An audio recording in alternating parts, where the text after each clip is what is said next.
Assalamualaikum warahmatullahi wabarakatuh. Perkenalkan, nama saya Wahyono. Saat ini saya menempuh pendidikan calon guru penggerak Angkatan 11 dari Kabupaten Jember. Pada video kali ini saya akan menyampaikan kesimpulan dan refleksi terhadap filosofi pemikiran Ki Hajar Dewantara. Hal yang saya percaya tentang peserta didik dan pembelajaran di kelas sebelum mempelajari modul ini, yang pertama, dalam proses pembelajaran yang saya lakukan hanya sebatas menyalurkan ilmu kepada peserta didik.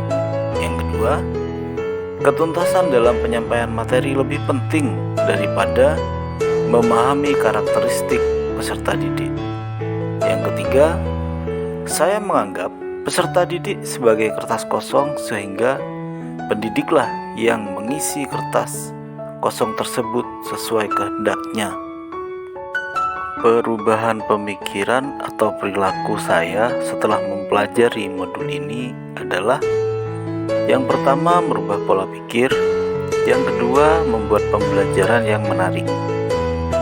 Setelah saya mempelajari modul tentang pemikiran Ki Hajar Dewantara, saya menyadari apa yang saya pikirkan dan lakukan selama ini kurang tepat. Banyak pemahaman dan ilmu baru yang saya dapatkan. Pemahaman baru yang saya dapatkan ini menambah wawasan ilmu saya yang sudah lama. Selama ini saya menganggap peserta didik adalah objek, sehingga guru adalah sumber ilmu yang harus dipelajari peserta didik. Pada kenyataannya, guru bukan satu-satunya sumber dalam belajar. Dalam mendidik, saya seharusnya tidak hanya menyalurkan ilmu saja, akan tetapi menjadi ruang berlatih dan bertumbuhnya nilai-nilai kemanusiaan agar terwujudnya peserta didik yang memiliki kemampuan di bidang ilmu dan memiliki budi pekerti luhur. Karena pada dasarnya pembelajaran berpusat pada peserta didik. Saya mulai menyadari bahwa peserta didik bukanlah kertas yang kosong, tetapi kertas yang sudah memiliki tulisan yang samar-samar. Dan tugas pendidik adalah untuk menebalkan tulisan tersebut. Jika tulisannya mengandung hal yang baik, maka tulisannya ditebalkan. Akan tetapi, jika tulisannya mengandung hal yang tidak baik, maka tidak perlu ditebalkan. Karena dalam hal ini, tugas pendidik harus menghargai setiap karakter peserta didik. Dalam hal untuk perubahan dalam pembelajaran, saya menggunakan pembelajaran yang menarik, karena pembelajaran yang menarik adalah kunci untuk menjaga keterlibatan dan motivasi siswa. Dalam hal ini, pemanfaatan teknologi sangat diperlukan,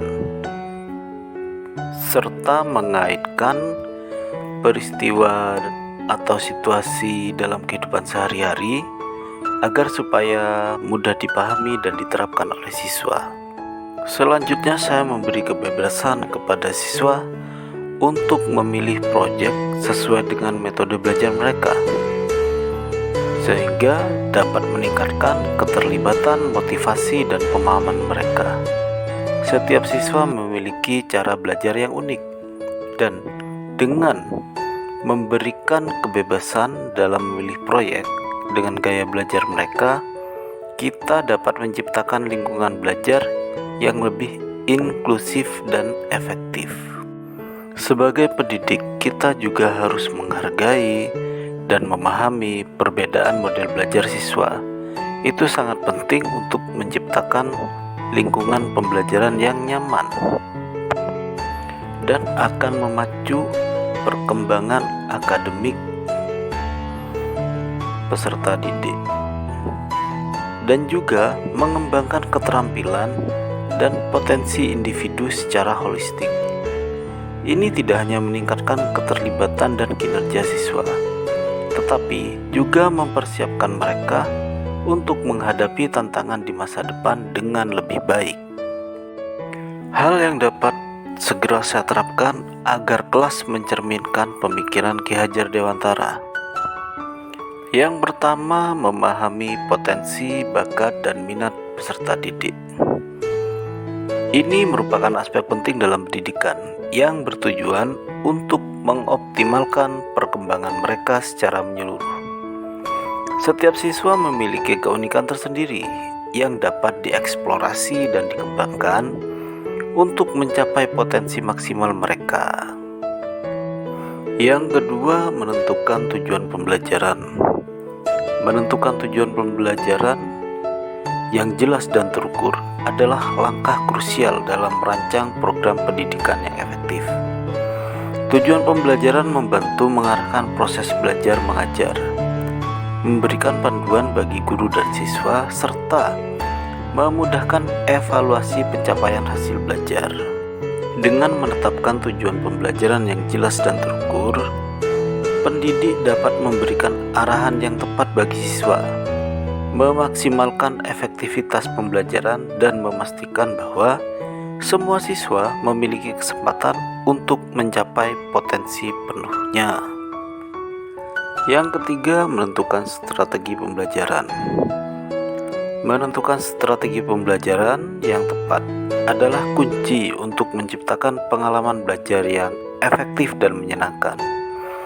Strategi pembelajaran yang baik harus mempertimbangkan tujuan pembelajaran, kebutuhan siswa, konteks pembelajaran, serta sumber daya yang tersedia. Yang keempat, pembelajaran berdiferensiasi. Pembelajaran berdiferensiasi ini adalah pendekatan yang menyesuaikan pengajaran dengan kebutuhan minat dan gaya belajar siswa yang beragam dalam satu kelas. Tujuan utama dari pembelajaran ini adalah memastikan bahwa semua siswa, terlepas dari latar belakang dan kemampuan mereka, mendapatkan kesempatan yang optimal untuk belajar dan berkembang. Yang kelima, menciptakan pembelajaran dengan nilai-nilai sosial budaya.